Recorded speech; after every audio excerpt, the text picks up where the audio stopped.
तो hello friends, welcome back to my channel. तो friend, आज के इस वीडियो लेक्चर में हम लोग डिस्कस करने वाले हैं जो कि आपका थर्ड यूनिट है ऑब्जेक्ट ओरिएंटेड प्रोग्रामिंग का, उसके बारे में। तो बिना किसी इंतज़ार के हम लोग वीडियो को शुरू करते हैं। इससे पहले भी हम लोगों ने 2 यूनिट को कवर किया था। आई होप वो वीडियो आपको पसंद आया होगा। और जल्द से जल्द मैं सारी चीज़ों को समेटने की कोशिश कर रहा हूँ, क्योंकि वक्त बहुत कम है और आपको प्रिपरेशन के लिए भी समय चाहिए, इस बात को मैं जानता हूँ। बस आपके मोटिवेशन की ज़रूरत है ताकि मैं इससे भी अच्छा कंटेंट आप तक प्रोवाइड करने की कोशिश करूँ। तो स्टार्ट करते हैं हम लोग। सबसे पहला क्वेश्चन कह रहा है कि what is mean by abstract class, यानी एब्स्ट्रैक्ट क्लास से आप क्या समझते हैं। तो उसमें कह रहा है कि A class containing at least one pure virtual is called an abstract class। यानी वैसा क्लास जो कम से कम एक प्योर वर्चुअल को क्या करता है, कैरी करता है, उसे एब्स्ट्रैक्ट क्लास कहते हैं। और उसके बाद एक पॉइंट इसमें दिख रहा है आपको, कह रहा है पॉइंट में कि abstract class are frequently use to define method to be inherit by sub classes. यानी जो एब्स्ट्रैक्ट क्लास होता है वो यूज़ किया जाता है किसमें, इनहेरिट में, जो कि सब क्लासेस द्वारा होता है। एंड सेकेंड है कि an abstract class has no instance but whose descent classes have direct instant. And third point कह रहा है कि an abstract class exist for purpose of inheriting by other classes. यानी अदर क्लास को inherit करने के लिए एब्स्ट्रैक्ट क्लास का यूज़ किया जाता है। And it does not serve any useful purpose by itself because it is incomplete in the sense that the pure virtual function content in it has nobody. तो ये abstract class का property खत्म हुआ। अगर examination में आता है तो कम से कम आपको इतना लिख के आना है। ज़्यादा से ज़्यादा मैंने तैयार करने की कोशिश नहीं किया, क्योंकि लंबा चीज़ों को याद कर पाना थोड़ा सा मुश्किल है। तो चीज़ें कम रहे लेकिन बेहतर रहे, वो इम्पोर्टेंट होता है। उसके बाद कह रहा है कि व्हाट इज़ इनहेरिटेंस। इनहेरिटेंस क्या है, तो उसमें कह रहा है कि inheritance is the process by which object is one class acquire the property of object of another class. यानी जो एक क्लास का प्रॉपर्टी होता है वो डायरेक्टली एक्सेस हो जाता है अनदर क्लास ऑफ प्रॉपर्टी के through. And that is inheritance is the process of creating a new class. यानी इनहेरिटेंस एक प्रोसेस है जिसके थ्रू हम एक न्यू क्लास को क्रिएट करते हैं। And drive called drive class, जिसे हम ड्राइव क्लास कहते हैं। And from the existing class called as base class, और जो एग्जिस्टिंग क्लास होता है उसे बेस क्लास कहते हैं। उसके बाद एक पॉइंट कह रहा है कि the drive class insert all the property of the base classes but can add their own properties। and type of inheritance है जिसमें आपका 5 प्रकार के inheritance है, जिसमें single inheritance, multiple inheritance, hierarchical inheritance, multi level inheritance and hybrid inheritance। सारी चीज़ों को बारी बारी से डिस्कस करेंगे। तो ये सिंगल इनहेरिटेंस है जिसमें कह रहा है कि ये drive class with only one base class is called single inheritance. यानी जिसमें केवल एक बेस क्लास हो। ये फिगर आपके सामने दिख रहा है, एग्जामिनेशन में आपको कम से कम फिगर बनाने के आना है। 2 आपको दिख रहे होंगे, एक बी है एक टी है। ये आपका बेस क्लास हो गया, ये ड्राइव क्लास हो गया। तो ये आपका एग्जाम्पल हो गया, फिगर हो गया।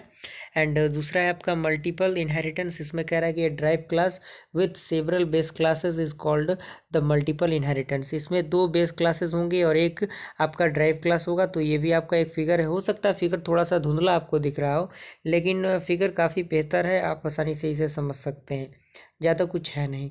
थर्ड आपका है हेरिडिकल इनहेरिटेंस। तो इसमें कह रहे हैं कि the features of one class may be inherited by more than one class and it is called the hierarchical inheritance.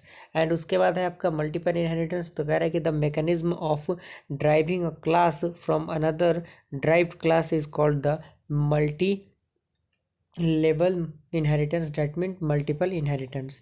तो आप इस चार्ट के थ्रू से देख सकते हैं। और लास्ट है आपका, वो है आपका हाइब्रिड इनहेरिटेंस। तो कह रहा है कि व्हेन वी नीड 2 और more types of inheritance to design program, this process is called hybrid inheritance.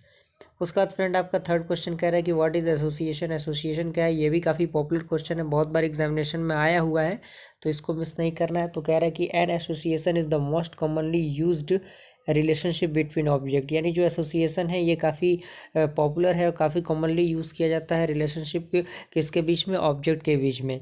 And in an association one object uses another object to help it carry out a task. For this reason association is often called a use relationship.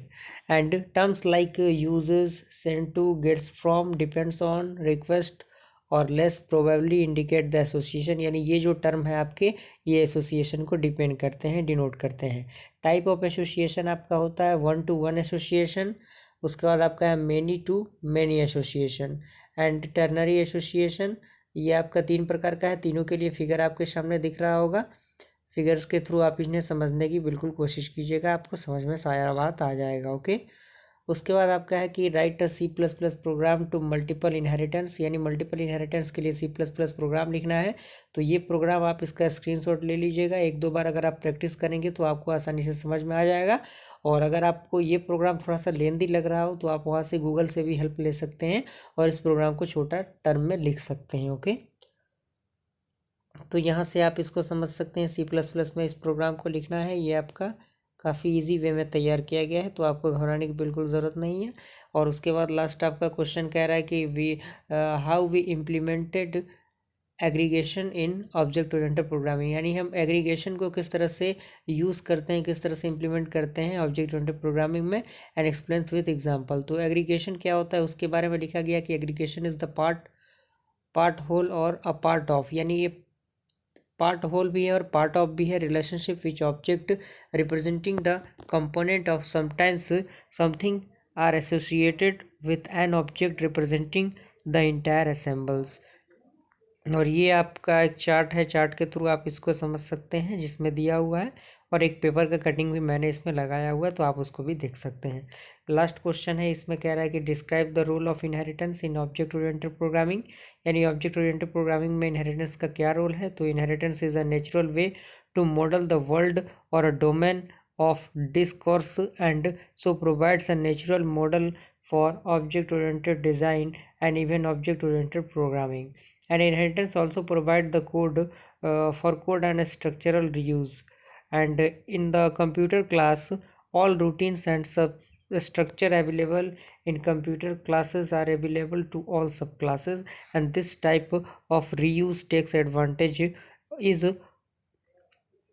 Of the is a kind of relationship, यानी ये इस प्रकार का inheritance है। Inheritance इसलिए use किया जाता है।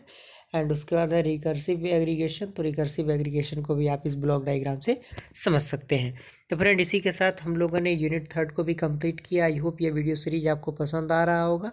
अगर पसंद आ रहा हो तो ज़्यादा से ज़्यादा इसे शेयर कीजिए अपने फ्रेंड सर्कल में, और ज़्यादा से ज़्यादा हमारे इस चैनल को सपोर्ट कीजिए। फ्रेंड, मिलते हैं ऐसे इन्फॉर्मेटिव वीडियो के साथ, तब तक के लिए थैंक यू।